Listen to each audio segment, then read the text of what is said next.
Ibihe byiza kuri mwese mukurikiye Inkwakuzi. Mbere yo kujya mu kazi reka tumenye amakuru agiye atandukanye. Turaza kureba ukuntu burya niba utinya koga ni uburwayi. Turaza kureba ku ntambara ya Iran ndetse na Leta Zunze Ubumwe za Amerika, aho bakomeje gukocorana kandi ngo bafite ko amasezerano basinye arimo agahenge. Turaza kureba ikibuye cyituye ku isi muri Leta Zunze Ubumwe za Amerika. Turaza no kureba ukuntu Nyagatare hari umugore wakoze ibintu ndibuze kuvuga mu nkuru mu gihe turi buze kuba tuyikora. Turaza no kureba ukuntu Ebola ifite ukuntu iri kwigwaho n'abahanga kugira ngo bayikorere ingingo. Turaza no kureba ukuntu Perezida Trump yaganiriye na Hezbollah. Turaza kureba imyigaragambyo yo muri Honduras. Turaza kureba none ku bijyanye n'ubuzima ndetse n'ibindi bitandukanye. Bahaye ikaze mwese rero, nimureke tumenye amakuru y'ingenzi ku bijyanye n'izo ngingo zigiye zitandukanye. Reka duhere muri Leta Zunze Ubumwe za Amerika ndetse no mu burasirazuba bwo hagati, aho hari kubera n'intambara, bari kugira gutya bagakocorana kandi mu by'ukuri barasinyanye agahenge. Iran yarashe drone ya Amerika inamisha ibisasu kuri Kuwait. Ubushyamirane mu burasirazuba bwo hagati bwafashe indi ntera kuri uyu wa mbere nyuma y'uko Kuwait itangaje ko yagwemweho ibitero bya misile na drone, mu gihe Leta Zunze Ubumwe za Amerika nazo zemeje ko zagabye ibitero ku bikoresho bya Iran bigenzura intwaro n'imiyoboro ya drone mu mpera z'icyumweru. Ibiro ntaramakuru bya leta ya Kuwait byatangaje ko inzogera zitabaza zumvikanye hirya no hino mu gihugu, mu gihe igisirikare cyavugaga ko ubwirinzi bwo mu kirere bwari burimo gukumira icyo bise ibitero by'abanzi bya misile na drone. Igisirikare cya Kuwait cyasobanuye ko amajwi y'iturika abaturage bumvise yaturukaga ku bikorwa byo gukumira ibyo bitero. Hashize iminota mike Kuwait itangaje icyo gitero, ubuyobozi bukuru bw'ingabo za Amerika mu karere ko hagati CENTCOM bwatangaje ko bwagabye ibitero ku bikoresho bya Iran bigenzura intwaro zo mu kirere n'ahakorerwa imiyoborere ya drone muri Goruk no ku kirwa cya Kashim. Amerika yavuze ko ibyo bitero byari ibyo kwirwanaho nyuma y'igikorwa bise icy'ubushotoranyi cya Iran kirimo kurasa drone ya Amerika yo mu bwoko bwa MK1. Umutwe w'ingabo za Iran zishinzwe kurinda impinduramatwara IRGC bavuze ko iyo drone yari yinjiye mu mazi ya Iran, mu gihe Amerika yivuga ko yari iri hejuru y'amazi mpuzamahanga. Abantu hano rwose barimo baritana ba mwana kandi barasanye.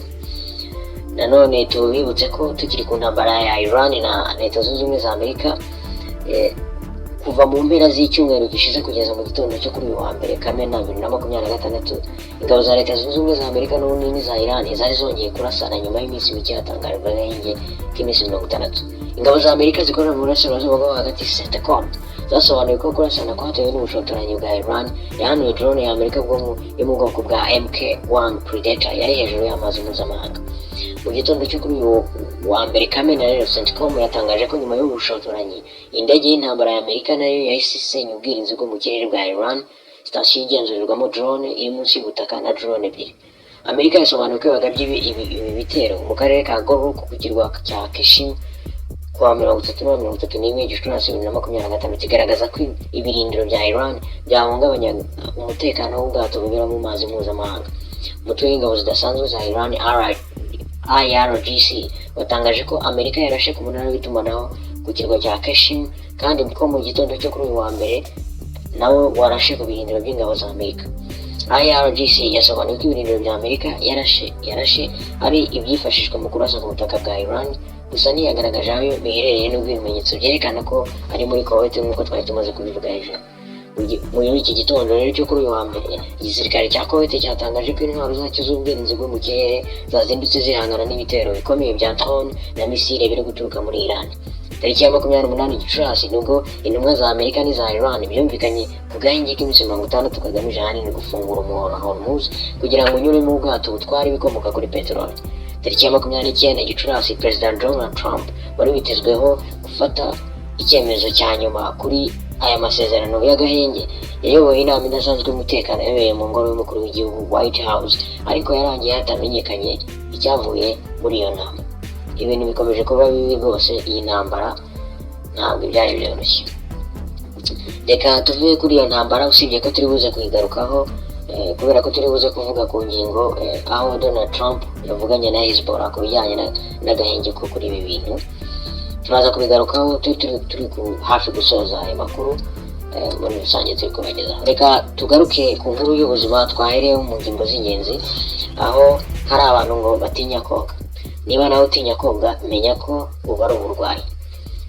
Ushobora kuba uri umukobwa mwiza ucaho rwose abasore bagahindukira, cyangwa se umusore w'inzozi z'abakobwa benshi, ariko ugasanga ushobora kuba umaze icyumweru utoga, kandi koko hari abantu bameze batyo. Buri munsi ugahora uvuga ngo nzoga ejo, icyumweru kikiyirika witera make-up nyuma yo gukaraba mu maso gusa, ukaba waka mu maso ariko ahandi ho hatameze nko mu maso. Ubu rero ngo ni uburwayi. Ntugire ngo ibi ni ibintu bisanzwe. Buriya siko buri gihe umuntu witwara gutya cyangwa se umuntu utoga ari ibintu biba bisanzwe. Birashoboka ko ari ikibazo cy'ubuzima bwo mu mutwe afite, kandi ukaba ukeneye gufasha.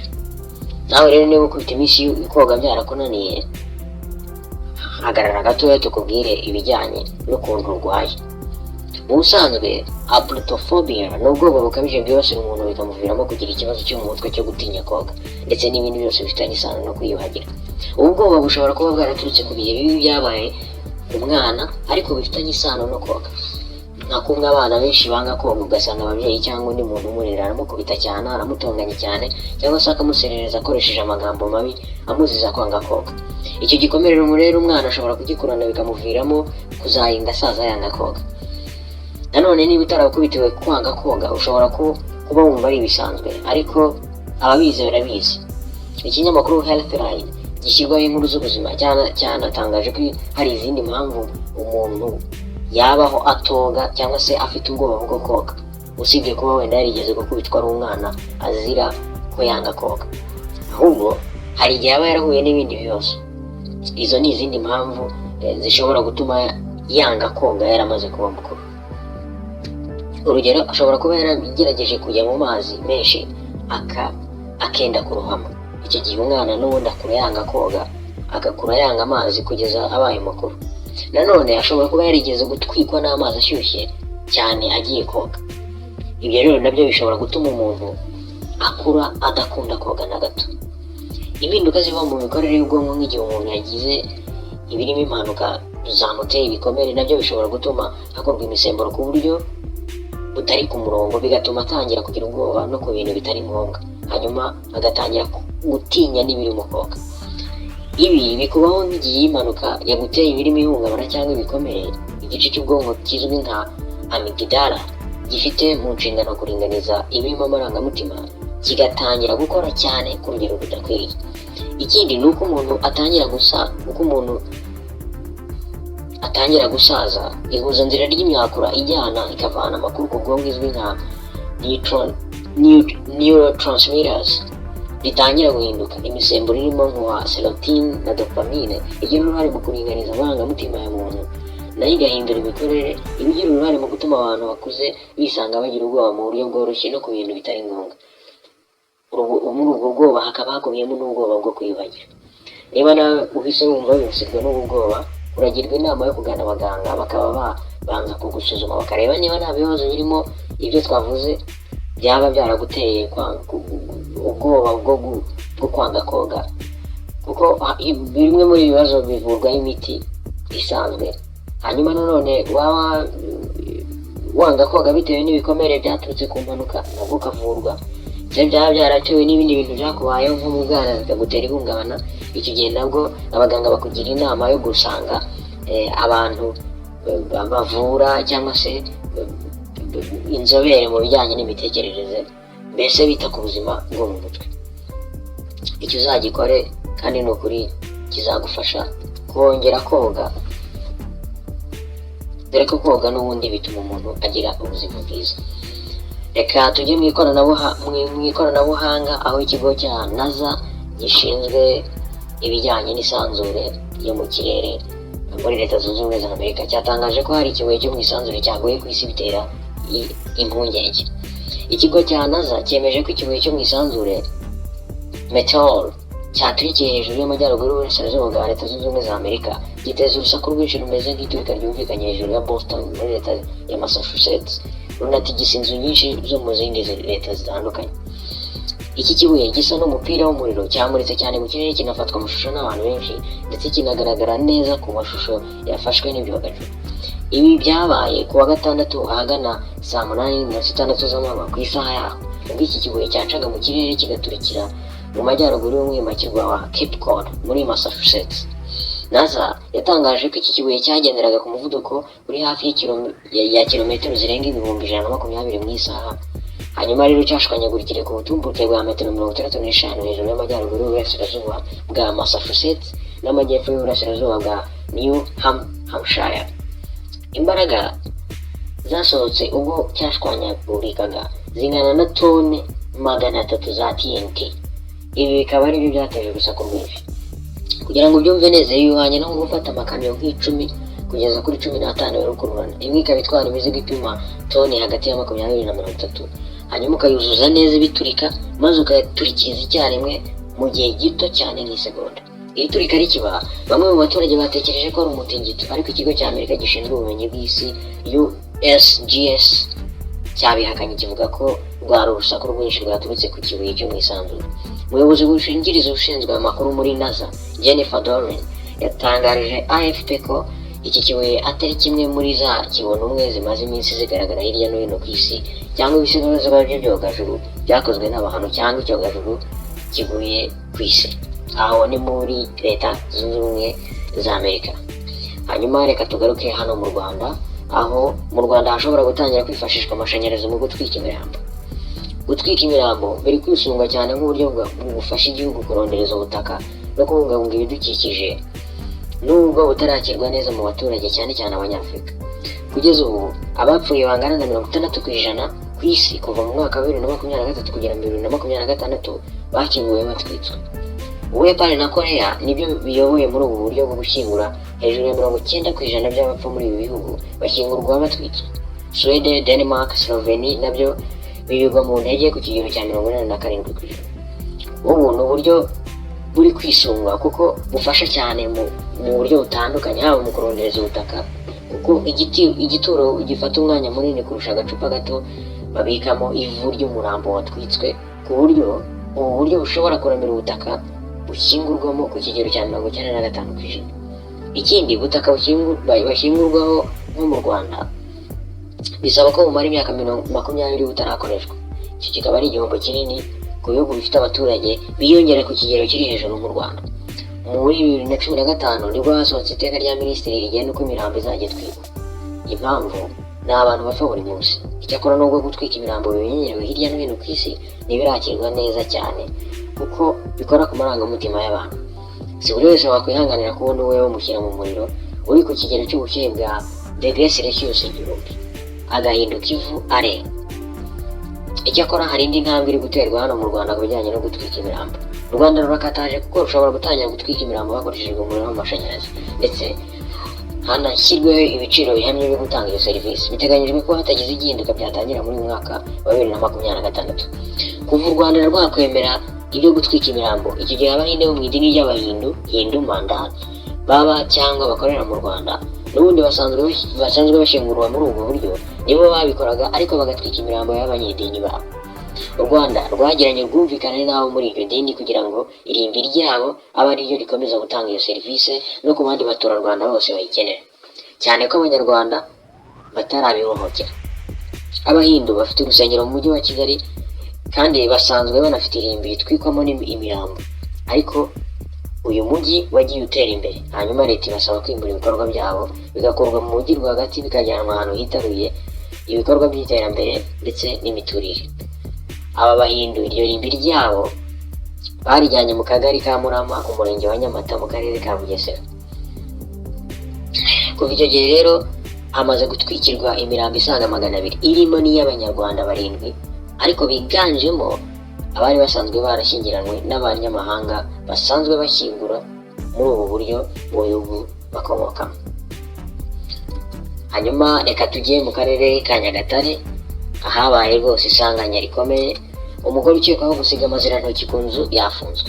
abaturage bo mu karere ka Nyagatare mu murenge wa Karangazi bafashe abagore babiri babakekaho kubarwa. Umwe yari ari gusiga amazirantoki ku nzu y'umuntu, hanyuma bahise babashyikiriza inzego z'umutekano. Abo bagore batawe muri yombi, baba baratawe muri yombi ku itariki 31 Gicurasi 2026 mu mudugudu wa Ruhita mu kagari ka Nyagashanga mu murenge wa Karangazi mu karere ka Nyagatare. Umwe muri aba bagore, abaturage bavuga ko bamufatanya amazirantoki, ibyatsi, umusaraba ukozwe mu biti ndetse n'ingata. Abaturage bavuga ko aba bagore basanzwe bakekaho kubaroga ariko bakabura gihamya. Umwe mu baturage yagize ati, hamaze iminsi hano habera ibintu bitandukanye by'uburozi, tugakeka ko bari abagore, rero twari twarabuze gihamya ibashinja ari bo babikora. Hari umugore wari utwite wari inshuti y'umwe muri bo, yagiye kwa muganga inda basanga ntayo. Hari n'undi musore ugejeje imyaka 40 atari yashaka, dukeka ko bamuzinze. Umuyobozi w'agateganyo w'akarere ka Nyagatare Kakoza Henry yabwiye Igihe ko umwe muri abo batawe muri yombi abaturage batamufashe abikora, ariko ko bamufashe muri iryo joro amaze gusiga inzu amazirantoki. Undi ahita yiruka nawe bamwiruka umufatiye we mu rugo. Yakomeje agira ati, numvise ko abaturage babaje gufata umuturage umwe bakeka ko baroga, basanze inzu imwe yashyizweho amazirantoki, undi ariruka, bagiwe bamusangayo baramufata, bose bahita babashyikiriza irondo naryo ribajyana ku kagari uyu munsi. Hanyuma uyu munsi polisi yagiye irabatwara, ururibo yatangiye iperereza, ikizavamo nicyo kizaduha ukuri nyako. Meya Kakoza yashimiye abaturage kuba batarihaniye kuri abo bantu batumvikanaga nabo, ahubwo bakabishyikiriza ubuyobozi. Yavuze ko inzego z'umutekano zatangiye iperereza kandi ko bizavamo ari byo bizagaragaza ukuri. Kuri ubu abaturage bafungiwe kuri sitasiyo ya RIB ya Karangazi mu gihe inzego z'umutekano zatangiye iperereza kuri ibi birego abaturage bashinja abaturage bagenzi babo. Hanyuma mu nkuru z'ubuzima nanone tuzi ko hamaze iminsi havugwa icyorezo. Hari inkuru rero iri kuvuga ko hari gukorwa inkingo 3 za Ebola bundi buryo. Mu gihe icyorezo cya Ebola cyo mu bwoko bwa bundi buryo gikomeje gukwirakwira hirya no hino muri Repubulika Iharanira Demokarasi ya Kongo no muri Uganda, abahanga mu by'ubuvuzi bari gukora inkingo 3 nshya zo guhangana nayo zishobora kuboneka mu mezi ari imbere. Ubwoko bwa Ebola bumaze guhitana hafi abantu 150 ndetse hamaze kugaragara abarenga 1000 bakekwaho kwandura iki cyorezo. Iki cyorezo cyatangiye kugaragara muri Mata 2026 muri RDC. Rero BBC yanditse ko inkingo zishobora gukorwa rwose ku bufatanye na kaminuza ya Oxford ndetse n'uruganda rwa Moderna rusanzwe rukorana n'ubundi inkingo n'imiti. Nanone uyu mushinga uri gukorwaho n'ibyo bigo watanzweho asaga miliyari 60 mu kwihutisha ubushakashatsi kugira ngo burangire. Rero izi ngingo niziboneka n'ubundi zizakoreshwa kugira ngo bakumire icyorezo cya Ebola. Mumenye ko uyu mushinga hari gukorwa inkingo.